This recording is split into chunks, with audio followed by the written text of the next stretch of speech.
reciban un cordial saludo de todo el equipo de NSE y, por supuesto, siempre bajo el amparo de la Virgen Santísima, Nuestra Señora del Encuentro con Dios, a quienes nos encomendamos todas las intenciones de cada hogar, de cada familia, de nuestras naciones y del mundo entero y de la Iglesia, por supuesto.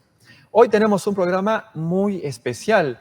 El título les va a gustar a muchos de ustedes, es muy llamativo y qué importante es, pero ya lo vamos a desarrollar justo durante el programa. Se refiere a los primeros cristianos. Para ello nos va a acompañar un amigo ya de todos nosotros en NSE, muy querido, lo conocen bastante porque ya nos acompaña en varias emisiones de este programa especialmente, y entre otros también, el padre Pierre Martínez Valencia. ¿Cómo está, padre? Bienvenido. Qué gusto estar con ustedes nuevamente. Para mí es una gran alegría el poder aportar un poquito, ¿no?, a esta obra de evangelización tan interesante, tan linda que hacen ustedes mediante las plataformas y la televisión abierta. A todas las personas que se llegan, es una cosa muy importante seguir evangelizando, seguir entrando en estos nuevos areópagos. Para mí es una gran alegría y es una gracia el poder también compartir un poco nuestra fe, ¿no?, el poder acompañar también mediante estos programitas a tantas personas que ciertamente necesitan de nuestra compañía, de nuestra formación, de nuestra ayuda y de también las poquitas instrucciones que pudiésemos dar, ¿no?, mediante lo que nosotros también vamos aprendiendo de la palabra de Dios. Así es, padre, pues es cierto que vamos aprendiendo y para eso le agradecemos mucho su presencia, el tiempo que se da. A todas las personas que nos sintonizan tienen un cariño especial, ¿no?, por esta plataforma, por NSE, y un cariño también por quienes estamos aquí, que somos instrumentos finalmente. Padre, en la iglesia estamos muy necesitados cada día de poder reavivar la fe, de poder corresponder a ese amor de Dios, de poder ser auténticos testigos suyos. Y bueno, este tema de los primeros cristianos, yo creo que es muy sugerente y además nos puede dar muchas luces al respecto, porque vamos a ver allí personajes tan importantes de la vida, de la fe para nosotros, y la misma palabra de Dios que nos va a guiar. Por eso a los televidentes les recomendamos que estén con sus Biblias, que puedan anotar las citas que vamos a mencionarles hoy. Así es. Sabes que una cuestión que me motivó muchísimo a esto es porque hoy día adolecemos de falta de identificación. Es como que hemos ido perdiendo nuestra identidad. ¿Quiénes somos? ¿Quiénes somos? O sea, nosotros tenemos una nacionalidad, tenemos una ciudadanía, tenemos el apellido de una familia, pero nosotros somos cristianos. Y hay un texto muy bonito en los Hechos de los Apóstoles en donde se cuenta cómo en Antioquía empezaron a reconocer a los discípulos de Jesucristo y los reconocían llamándolos, inclusive de determinada manera, los llamaban cristianos. Ajá. Y hoy día nos falta esa identificación cristiana. A los primeros cristianos recibían con gran honra el ser llamados cristianos, el ser llamados de Cristo, porque San Agustín decía cristiano viene de Cristo, ¿no? Y dos amigos, hay un texto muy bonito que habla de la amistad de San Basilio Magno y de Gregorio Nacianceno, cuentan la vida de estos dos santos, siglo IV. San Basilio Magno es el patrono, el padre del monacato oriental, pero era muy amigo de San Gregorio Nacianceno, eran muy amigos los dos, pero amigos en la virtud, o sea, cosas muy bonitas, ¿no?, en la vida de estos santos. Y decía que a ellos lo que más les elogiaba, lo que más los enorgullecía, si podemos decir así, era ser llamados cristianos, que los llamen cristianos. Wow. Entonces, hoy día, no sé si nosotros tenemos ese deseo, si nos interesa mucho, ¿no? Y esto lo digo porque, sin entrar en controversias, ¿no?, ni en debates y cosas así, los hermanos separados se han atribuido este nombre a ellos, ¿no? Y tienen su teoría, ellos tienen su teoría. Su teoría es que la iglesia primitiva es la iglesia de ellos. Que la iglesia primitiva tuvo un tiempo de gran apogeo y que eran ellos, eran los evangélicos, los pentecostales, eran ellos, ¿no? Pero al paso del tiempo y con la llegada del emperador Constantino, cambió la religión. Y la religión se tornó una religión, ¿cómo podemos decir?, unida al poder político, una religión guiada, ¿no?, por las fuerzas temporales, manipulada, y una religión entonces que cambió, que cayó, que claudicó en sus principios cristianos, se volvió idólatra, se volvió sincretista con las religiones paganas, con el mundo de ese tiempo, adaptó divinidades y las transformó en santos y empezó a hacer efigies, ¿no?, figuras humanas con las que quitaban la fuerza de Cristo, y entonces tenemos la religión católica de hoy día. Hasta que llegaron los grandes reformadores, ¿no? Lutero, Melanchthon, qué sé yo, Zwinglio, que empezaron a hacer los cambios necesarios para que volviera la iglesia primitiva. Y entonces nuestros hermanos evangélicos son la iglesia primitiva y la iglesia católica no. Nosotros hemos caído, digamos, hemos degradado la fe, hemos quitado ¿cómo podemos decir? Hemos bajado, ¿no?, la posibilidad de vivir cristianamente. Ya no somos nosotros miembros de esta iglesia, somos ahora provenientes del mundo pagano y hemos cambiado, ¿no?, en andas y en imágenes lo que teníamos que haber afirmado en la Biblia, ¿no? Entonces eso es algo que a mí me ha llevado siempre a pensar, ¿no?, a ver por qué razón nuestros hermanos evangélicos, por qué razón nuestros hermanos protestantes dicen esas cosas. ¿Realmente es así? Nosotros somos una iglesia que se apartó, mira, tantos siglos, ¿no? Tantos siglos, estamos hablando del siglo IV hasta el siglo XXI, ¿me entiendes? Y ellos, a partir del siglo XVI, empezaron a hacer la iglesia, ¿no? O sea, y todos esos siglos, del siglo IV hasta el siglo XVI, la iglesia, o sea, se dio un escondite de la iglesia, qué sé yo. Entonces, a partir de ellos empezaron a salir. Entonces, ¿eso es así verdaderamente?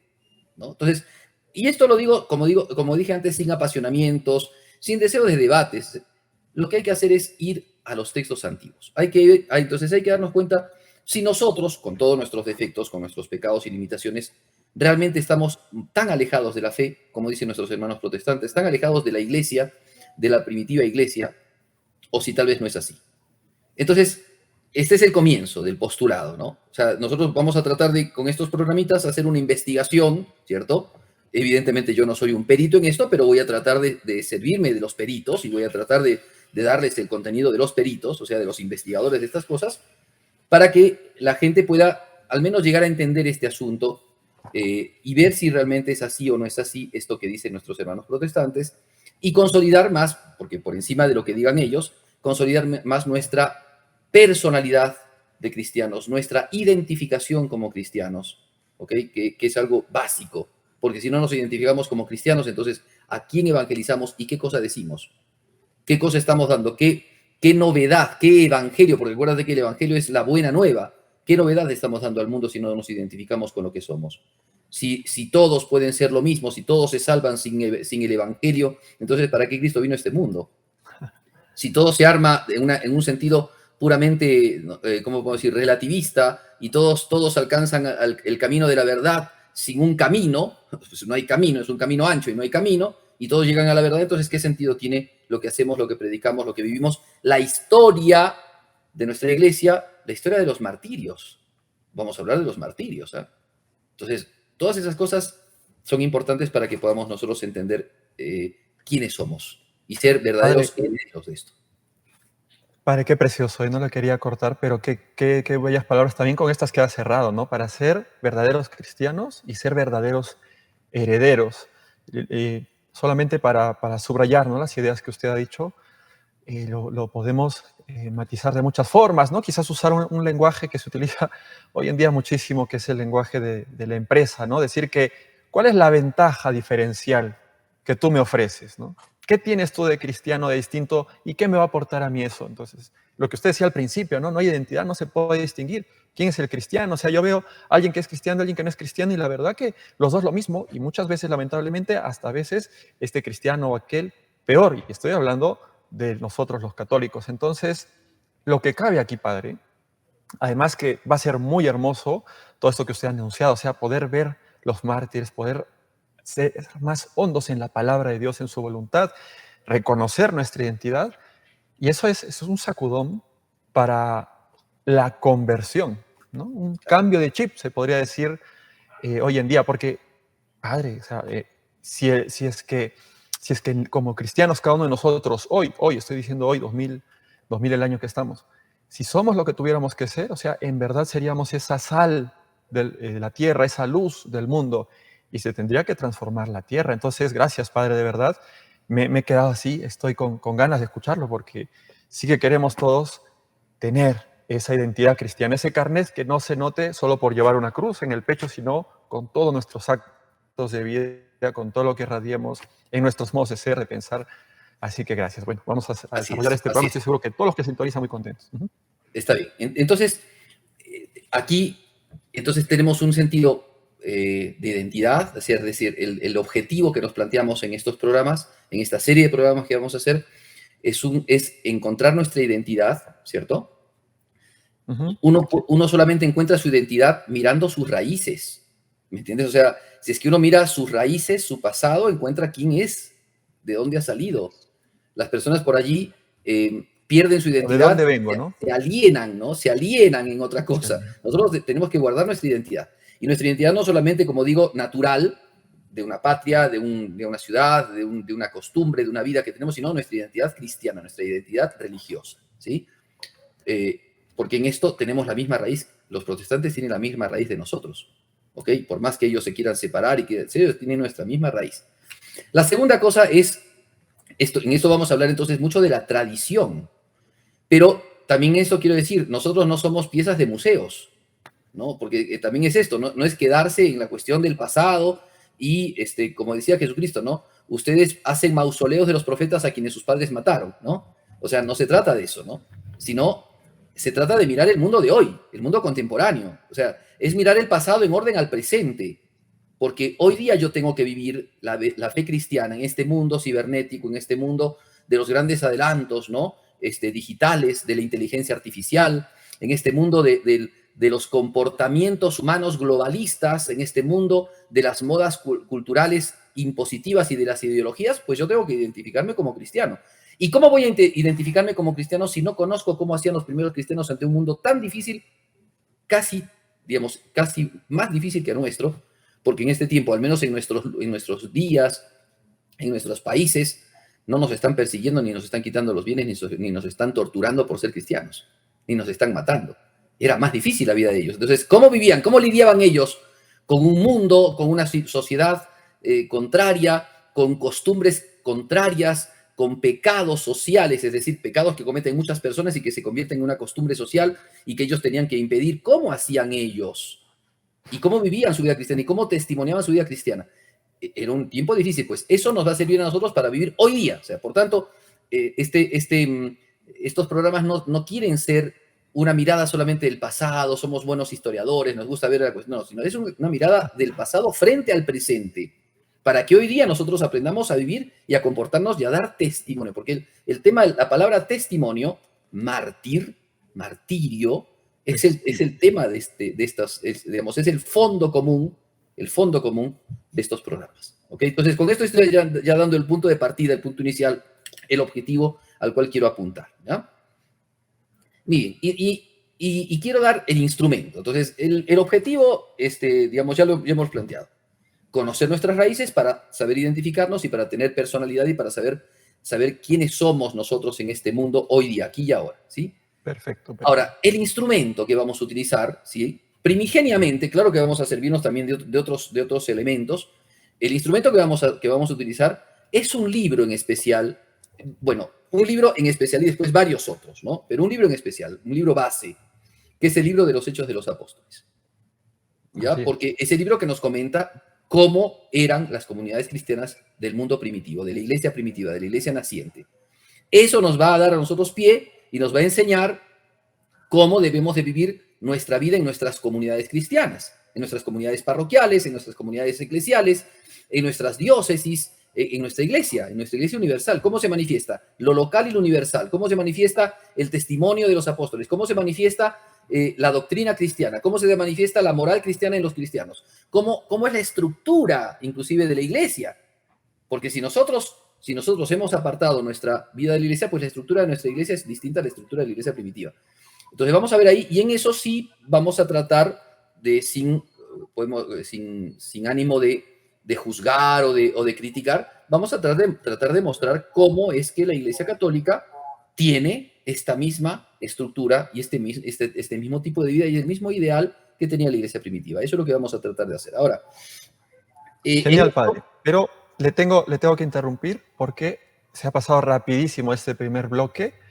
Entonces, allí lo voy a interrumpir para que podamos retomar volviendo de la pausa. ¿Qué le parece? Bien. Muy bien. Bueno, a todos los que nos acompañan, les animamos a que se conecten con este primer programa de una serie que nos va a ayudar a profundizar en los primeros cristianos. Como dijo el padre, el objetivo para empezar es que conozcamos nuestras raíces, que recuperemos nuestra identidad. Qué preciosa la palabra mártir, la palabra cristiano, que nos sintamos dignos de llevarlo y lo llevemos como debe ser, como debe ser. Ya regresamos.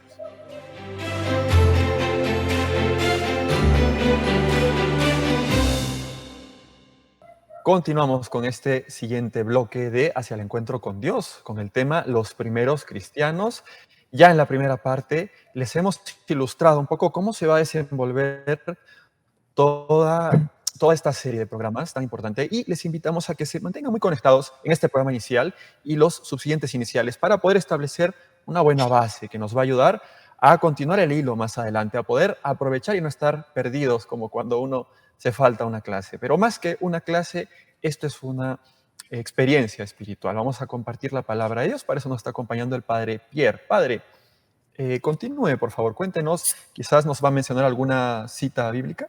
Sí, vamos a ver entonces. Dije, el libro, los instrumentos de los que nos vamos a servir no van a ser comentarios de X personas, sino vamos a seguir textos concretamente. Entonces, en esto, nuestro texto base es el libro de los Hechos de los Apóstoles, primero tomándolo como lo que es palabra de Dios, ¿no? Que es un libro que es eficaz para la vida espiritual, para el crecimiento del cristiano, pero lo vamos a tomar también como un texto histórico, es decir, nos está contando una historia, la historia de la iglesia, la historia de los primeros cristianos, las peripecias de los apóstoles, los viajes apostólicos, el contacto con la gente, los primeros cristianos de distintos lugares, por ejemplo, los cristianos, no sé, de Cesarea, los cristianos de Antioquía, los cristianos de Éfeso, los cristianos de Corinto, los cristianos de Filipos, o sea, vamos a entrar en contacto con esos primeros cristianos, es decir, como cuando nosotros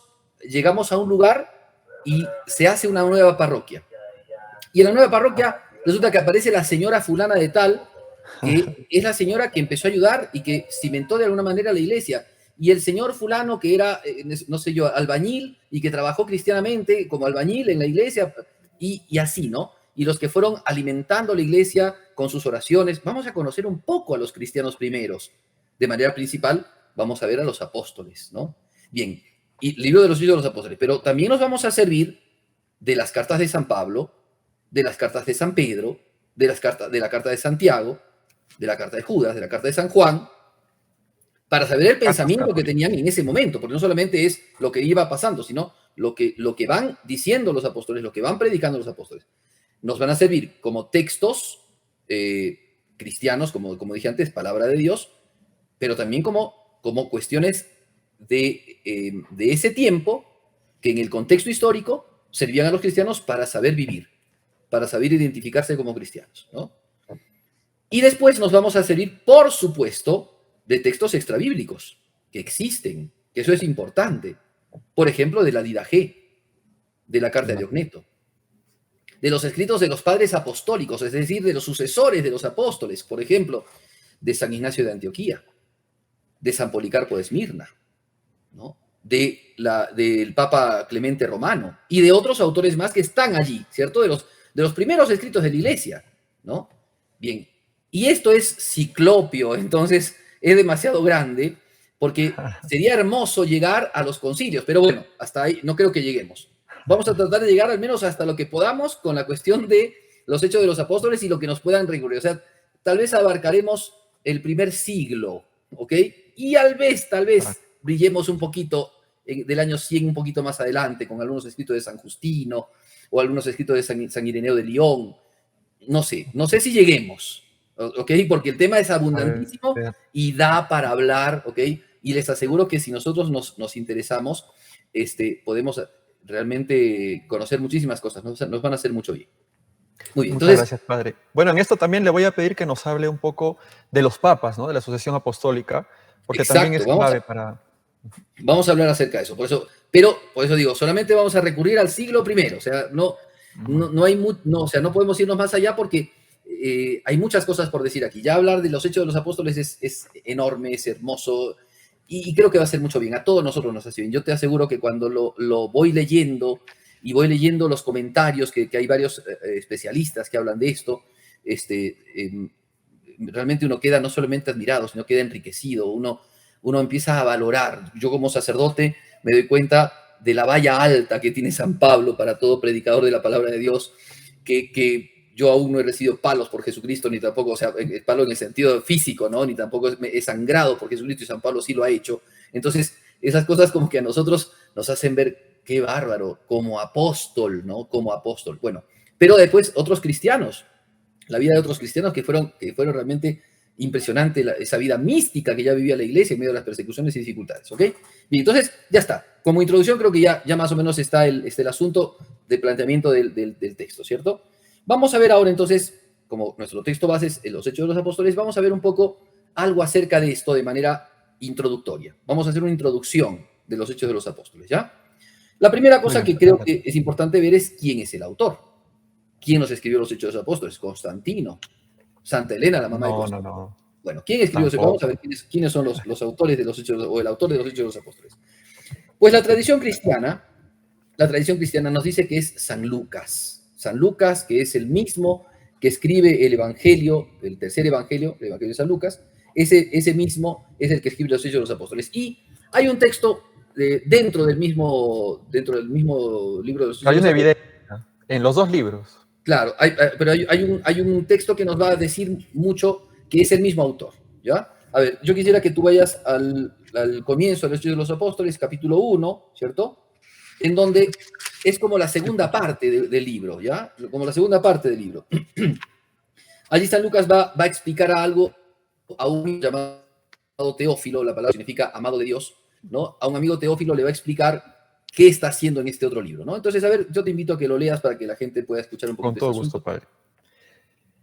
padre. Usted me avisa cuando me detengo, padre. Sí. El primer libro lo dediqué, Teófilo, a todo lo que Jesucristo hizo y enseñó desde el principio hasta el día en que, después de haber dado instrucciones por medio del Espíritu Santo a los apóstoles que había elegido, fue levantado a lo alto.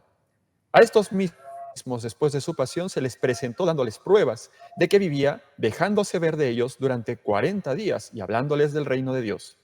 Mientras Muy bien, hasta ahí nomás, estaba... hasta ahí Muy nomás, bien. Julián, hasta ahí nomás, perdóname que te corte. No, Ya está bien, aquí padre. está diciendo el evangelista o el autor de los Hechos de los Apóstoles, en mi primer libro, querido Teófilo, ¿no? Entonces, quisiera que vayas al primer libro, que es el libro del Evangelio de San Lucas, ¿ya?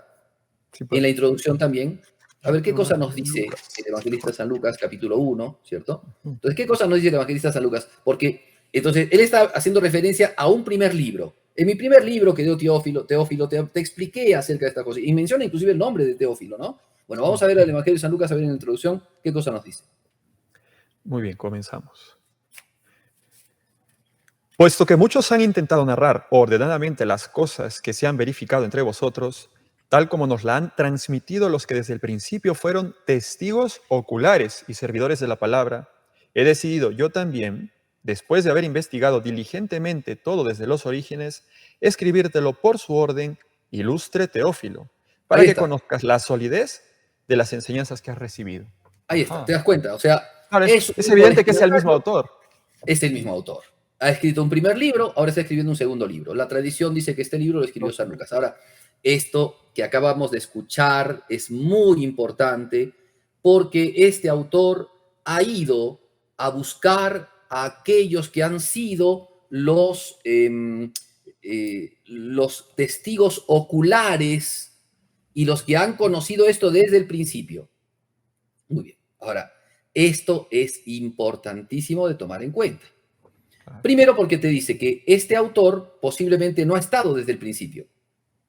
Pero segundo, este autor no es un hombre cualquiera, sino que es un investigador. ¿Se entiende? O sea, no es alguien que escuchó de chismes. Porque me ha contado la señora Juanita que ha pasado tal cosa, porque y el tío Jacinto me ha contado. No, no, no. No, He no, este ido es a un los testigos oculares. investigador. Claro, es un investigador. Ha ido a investigar. Ahora, es interesante, porque ¿qué cosa nos narra San Lucas? ¿Qué cosa nos narra? Si tú sigues leyendo el Evangelio, quisiera que lo leas, pero nos vamos a demorar mucho, pero te Empieza a voy a hablar de contar. Zacarías, Claro. Y después, la anunciación de del la Virgen ángel. María de Anunciación. Ujú.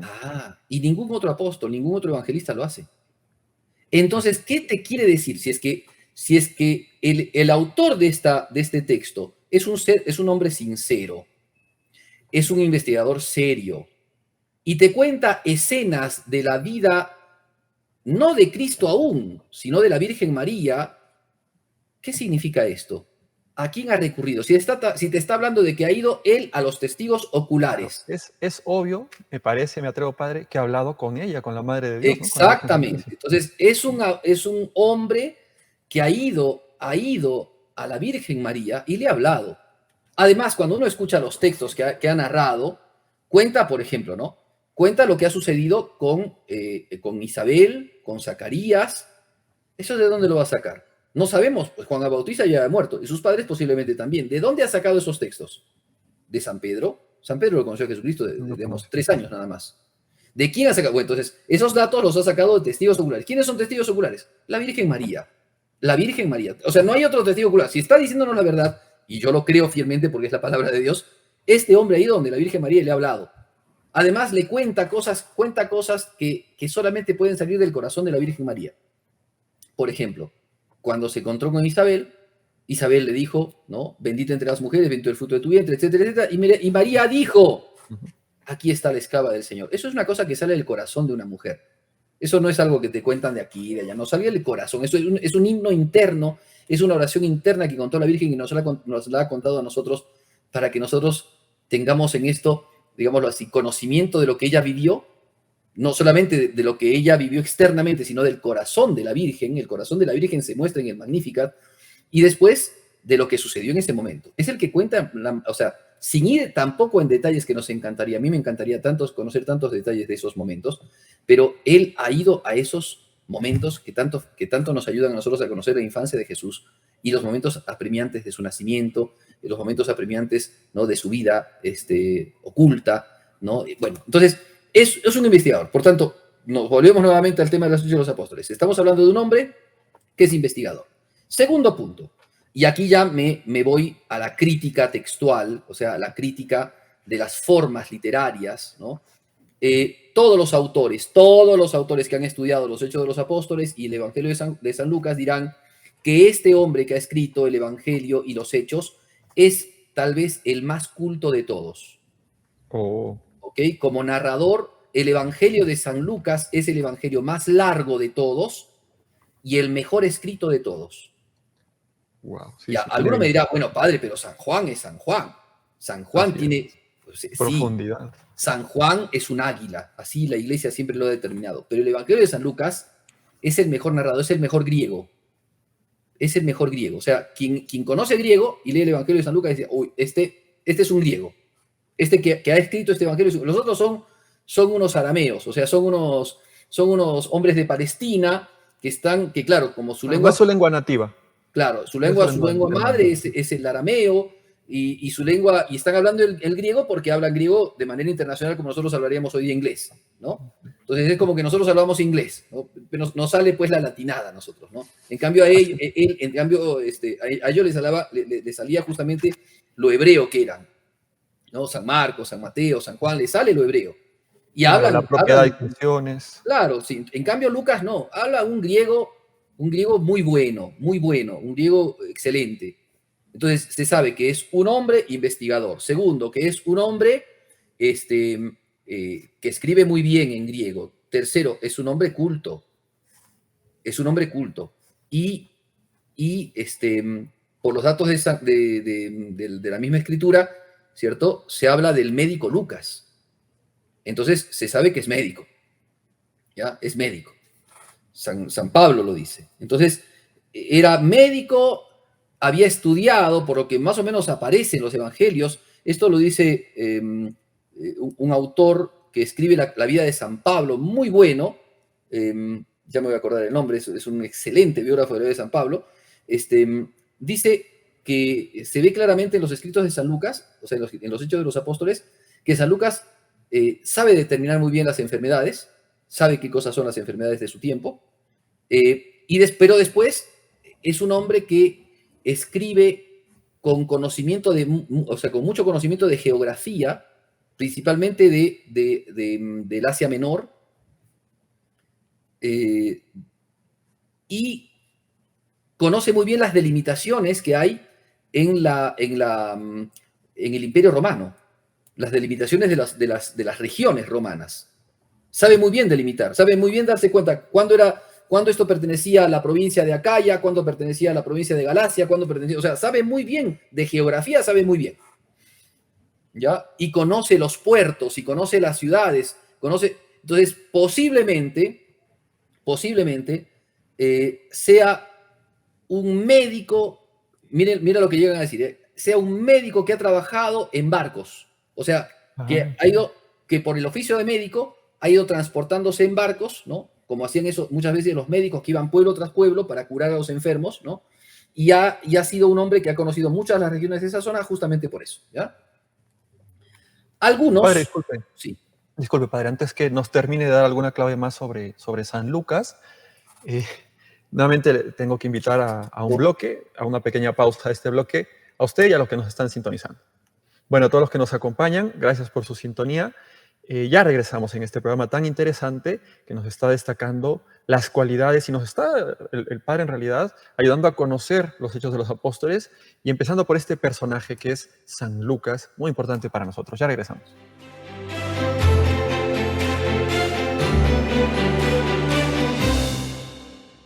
Continuamos con Hacia el Encuentro con Dios, hablando de los primeros cristianos junto al Padre Pierre Martínez. Una serie de programas, Padre, que en verdad que me está entusiasmando por dónde más nos va a llevar esto. Y en el texto que usted me hizo leer hace un momento, San Lucas, el autor, mencionaba que él quería que los cristianos recibamos de él un conocimiento con solidez de las enseñanzas que estamos recibiendo. Entonces esas tres palabras me gustaron, Padre. Solidez, enseñanzas y recibidas, que es algo que hemos recibido a los cristianos. Padre, nos estaba hablando usted sobre este autor, sobre San Lucas. Sí. Entonces, te decía que era un hombre culto, escribe un evangelio y unas cartas, digamos, y un libro de Hechos de los Apóstoles que es realmente una historia muy bien contada. Quien se mete en los Hechos de los Apóstoles va a ver un hilo conductor, o sea, sabe muy bien, es un gran comunicador, es un buen escritor, es un escritor culto. Por eso algunos autores citan a San Lucas como un médico que estudió de los grandes médicos griegos. O sea, no estudió medicina natural nomás, no era un médico naturista, ¿no? No, estudió medicina con los grandes médicos griegos. Por eso tiene un montón de terminología culta, o sea, y era, digámoslo así, tenido como los médicos, como se los tiene a nosotros, como nosotros tenemos a los médicos hoy día. Gente que ha estudiado muchísimo, se ha quemado las pestañas para poder saber. Tú vas al médico, me está doliendo esto, me está doliendo esto, el médico te examina, te hace un diagnóstico. Bueno, así también era San Lucas, ¿ok? Bien. Otro tema de San Lucas es que se ve que él es un hombre que tiene como que dos objetivos. Primero, es un hombre universal. O sea, ¿qué significa esto, Padre? Ha recibido muy bien de San Pablo, ¿no? Esta mirada de la iglesia no regional, no solamente para el judaísmo, no para los judíos y los prosélitos, porque él era prosélito, porque no era judío, él era prosélito antes de convertirse al cristianismo, y ha visto la universalidad de la iglesia. Eso lo ha sacado de San Pablo. O sea, ha visto que la iglesia tiene que ser predicada por todo el mundo. No puede quedarse en los límites y en las paredes de la sinagoga. También los paganos tienen que recibir el evangelio. O sea, el evangelio es para todos, para todo hombre, toda raza, de toda cultura. Por eso acompaña a San Pablo, por eso está muy metido con la evangelización adyentes, ¿no? Hacia el mundo, ¿no? Fuera del límite de las parroquias, digámoslo así, ¿no? O sea, al mundo de la empresa, al mundo de las instituciones, al mundo de la cultura, al mundo de las artes, al mundo de la filosofía, del pensamiento, al mundo. El evangelio tiene que ser predicado al mundo. ¿Me entiendes? Es como el grano de trigo que tiene que ser tirado así, al voleo. Eso entiende San Lucas. Eso entiende San Lucas. Ese es el evangelio para San Lucas. Por eso sigue a San Pablo. Pero se diferencia de San Pablo. Porque sus narraciones son narraciones muy, digámoslo así, muy tranquilas. Él es un hombre muy atemperado. San Pablo no, San Pablo es efusivo, San Pablo digamos, es como el fuego del dragón, ¿no? San Pablo sale afuera con un entusiasmo, con un ímpetu, con una valentía. No tiene problema San Pablo que le peguen, que lo maltraten. No tiene problema. San Pablo está decidido. Cuando uno escucha las frases de San Pablo, para mí la vida es Cristo, la muerte es una ganancia. ¿Qué más le vas a hacer a ese hombre? ¿Con qué le puedes dar? ¿No? Le profetizan a San Pablo, esto está en los hechos, le profetizan, aquel que lleve este cinturón va a ser apresado, lo van a llevar a los judíos, después a los gentiles. ¿Y San Pablo qué dice? Yo sé que lo que me esperan son cárceles. Uno dice, bueno, era impetuoso. Aparte, San Pablo era un tirabombas. Perdón, o sea, no, Dios mío, no quiero no quiero que ni siquiera se perciba alguna cosa media disonante de la vida de este glorioso apóstol San Pablo. ¿Ah? Pero quiero decir que él llegaba a una sinagoga y ahí nomás empezaba a predicar. Ustedes, nosotros, los judíos, nos hemos olvidado de la piedra fundamental, nos hemos olvidado de Cristo. Cristo es el Salvador, Cristo ha muerto, Cristo ha resucitado. Ahí nomás. Bernabé, que era compañero de Pablo, era más conciliador. Y San Lucas es muy atemperado. Cuenta esas efusividades de San Pablo, pero tranquilo. O sea, San Lucas es muy racional, ¿no? O sea, él tranquilo, o sea, va contando el ímpetu de su apóstol, el ímpetu de su padre, ¿no? El ímpetu de su mentor, pero con una gran tranquilidad, o sea, de una manera muy atemperada. Y se pueden ver ahí los dos temperamentos, ¿no? Temperamento de San Pablo, un hombre que se quiere comer el mundo para la gloria de Cristo, y San Lucas, que también lo quiere hacer, pero que tiene un temperamento mucho más tranquilo.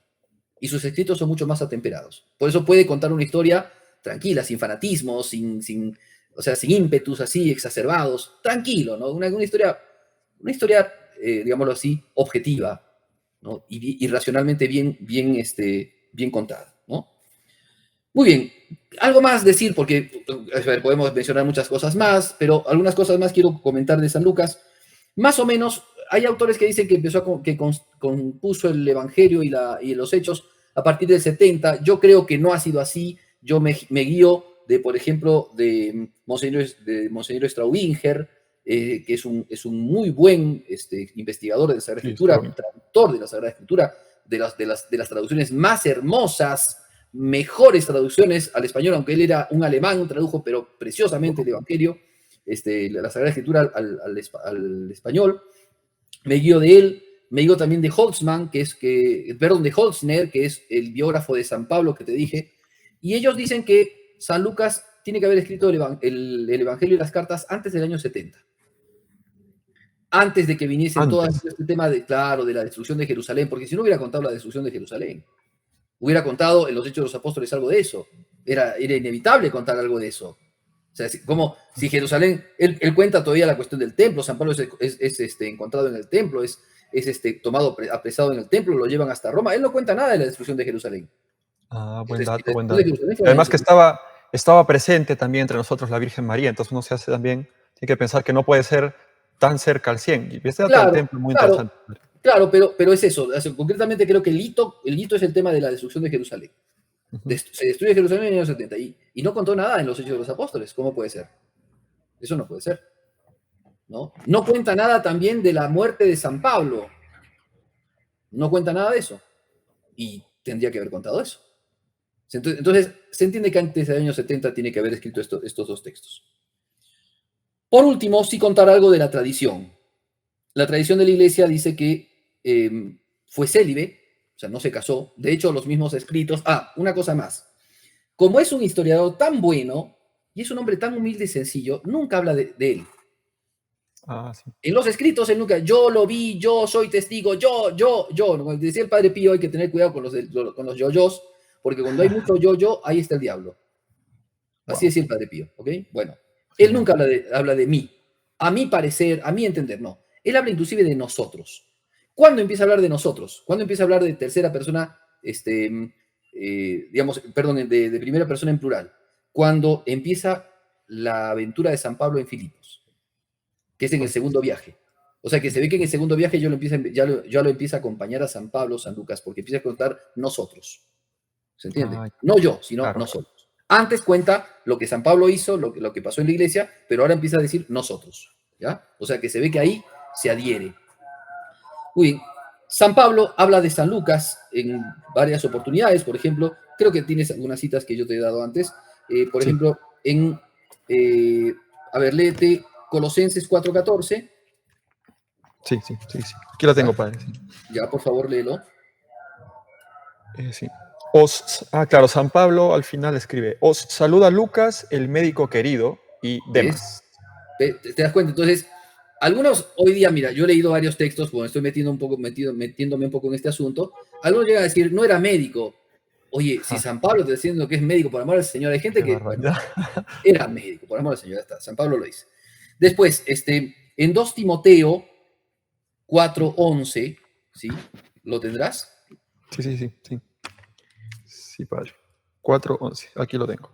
Ujú. El único que está conmigo es Lucas.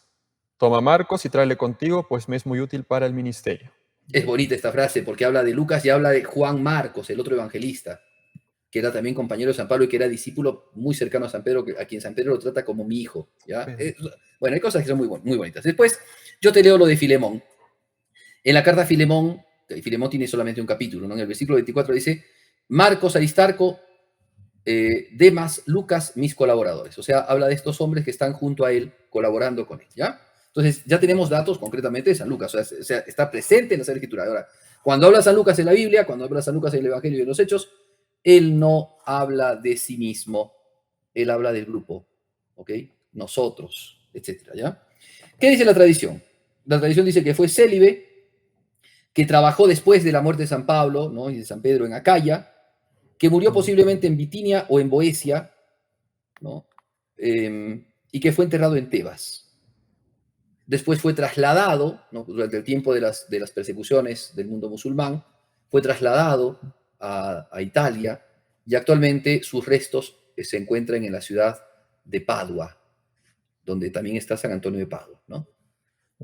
Eso es lo que podemos decir de San Lucas. Creo que ya, como digo, podríamos decir muchas cosas más, pero hasta ahí creo que ya más o menos cerramos, ¿cierto? O sea, del autor. Solamente hemos hablado del autor, ¿ok? Y ya podemos aquí deducir un montón de cosas y además edificarnos en tantas cosas, ¿no? Un hombre lleno de virtud, un hombre culto, no era como los otros apóstoles, los apóstoles eran hombres muy buenos, pero eran hombres muy sencillos, agricultores, pescadores. Lucas no. Lucas era una persona culta, una persona que al parecer también tendría, por el trabajo que tenía, que era ser médico, posiblemente tenía también sus centavos, digamos, diríamos hoy día, ¿cierto? Y que se convierte al Evangelio y que tiene una mirada, o sea, realmente a él le conquistó la mirada de San Pablo, la mirada de la universalidad, es decir, de la catolicidad de la iglesia. Es interesante, voy a adelantarme un poquito más, San Ignacio de Antioquía, que es la sede de donde estuvieron vamos, bastante tiempo Bernabé y Pablo, y de donde posiblemente, porque algunos dicen que Lucas era conocido de San Pablo porque Lucas tiene que haber sido de Tarso también. Pero otros Oh, autores, como no tenemos datos en esto, entonces algunos debaten, ¿no? Algunos dicen que Lucas nació en Tarso, porque en Tarso había muy buenas escuelas. Tarso era una ciudad portuaria, y era una ciudad que tenía, o sea, que recibía gente, era muy cosmopolita, ¿no? Entonces recibía gente de muchos lados y que tenía muy buenas escuelas, ¿ya? Entonces posiblemente en Tarso puede haber nacido Lucas y por eso el contacto con San Pablo. Otros dicen que nació en Antioquía de Siria, esa ciudad fuerte, grande, esa ciudad también cosmopolita, ¿no? Que era una de las más importantes ciudades del mundo oriental, del mundo en realidad en ese del tiempo, mundo. ¿no? Y que, bueno, allí en Antioquía es donde empezaron a llamar a los cristianos cristianos, y es donde también San Ignacio de Antioquía, siglo I, empezó a llamar a los cristianos católicos. Bueno, San Lucas entendió muy bien la catolicidad, y por eso es que predica la catolicidad y enseña cómo San Pablo predicaba y se peleaba con medio mundo por la catolicidad de la iglesia. ¿Ya? Porque eso es un tema importante, el judaísmo, los judaizantes, cristianos judaizantes y los católicos, o sea, de cómo prima la iglesia católica, es decir, la iglesia que es abierta a todo el mundo. Qué importante, padre, para hoy, esto como usted dijo, ¿no? Para nosotros hoy esto es muy importante y también lo ha sido en ese momento, en el momento en el que habían debates, porque los seres humanos somos así, ¿no? Tirando más hacia el judaísmo, dividiendo un poco con los prosélitos, en fin, como usted nos ha desarrollado en este programa. Y, y qué apasionante que es poder no solamente conocer por texto, por memoria, los textos evangélicos, sino que esté en nuestro corazón escrita, que podamos hacer vida estos hechos de los apóstoles, que sean también los hechos de nosotros como cristianos, que tenemos los sucesores de los apóstoles en los obispos y que tenemos también a tantos testigos en los santos y que nosotros mismos tenemos que ser, sin duda, tenemos que ser testigos también, Padre. Me ha llamado también la atención en todo lo que nos ha comentado, por ejemplo, entre otras cosas, esto de los temperamentos. Qué llamativo, ¿no? Me ha hecho pensar qué pasó cuando se encontró un San Pablo con un San Pedro, que seguro ya nos lo contará más adelante, ¿no? Dos personas de carácter pues impactante, ¿no? Y este San Lucas que nos ha hecho leer usted cómo era querido, ¿no? El querido médico Lucas. Qué nota tan bonita para un hombre, ¿no? Ser reconocido por San Pablo. Y en las cartas San Pablo menciona también a muchos otros nombres. Así que ya Sí, estamos, padre, nos está ganando el programa, entonces solamente le pido sí. Yo que... quiero cerrar de esta manera. La primera cosa, o sea, lo que tenemos que dejar ahora en claro entonces es que el pensamiento de Lucas es el pensamiento católico. Y lo que Muy decías tú bien. es el pensamiento católico de hoy. Una iglesia abierta, abierta al mundo, o sea, dispuesta a dialogar con el mundo, pero con la aptitud intelectual de hablar con el mundo y de poder escuchar al mundo y también poder refutar. Nosotros, mira, hace pocos días, durante el tiempo de Pascua, hemos estado escuchando los textos de San Juan. Y cuando habla de Jesucristo de San Juan, cuando habla de Jesucristo en la última cena, dice que cuando venga el Espíritu Santo, Él va a dar al mundo, ¿no? O sea, Él va a venir para testificar, para que el mundo se testifique su pecado, la justicia y una condena. ¿Ok? O sea, que aquel que recibe el Espíritu Santo se da cuenta de primero que el mundo es un mundo en el que está presente el pecado. San Lucas va al mundo, no porque el mundo es bueno y va a encontrarse, va a ser va a jugar a la ronda con el mundo, sino va a enfrentarse al mundo y va a mostrarle al mundo la luz del Evangelio para que el mundo reconozca primero el pecado en el que ha caído y después se someta al yugo suave y a la carga ligera de Jesucristo, que es la redención. Eso es el Evangelio. Eso se predica hoy día. Los hombres de nuestra cultura, los hombres de nuestro tiempo. Por eso, el conocer a los primeros cristianos nos lleva a nosotros a conocer qué debe hacer la iglesia hoy día. ¿Qué debemos de hacer nosotros de a pie hoy día?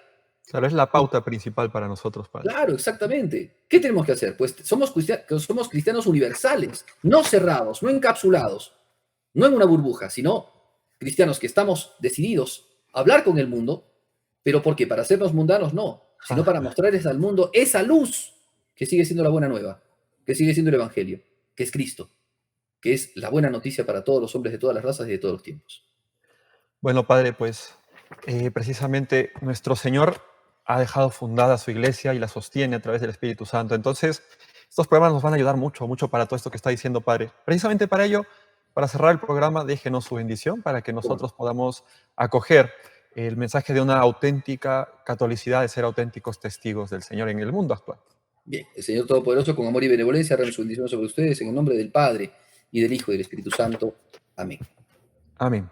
Amén. Muchísimas gracias, Pierre, por su compañía, por su tiempo, por su dedicación también en poder desarrollar este tema de la mejor manera posible para todos nosotros. Para la ocasión y a todos los que nos han sintonizado, pues ya saben que en NST hay mucha programación para el bien de nuestras almas, para el bien de sus hijos, para el bien de sus hogares. Aprovechen lo que tenemos colgado en nuestras plataformas de redes sociales, como en el YouTube NSTV Perú. Quédense sintonizándonos a través de todas las demás plataformas también. NS, 30 años, sembrando esperanza.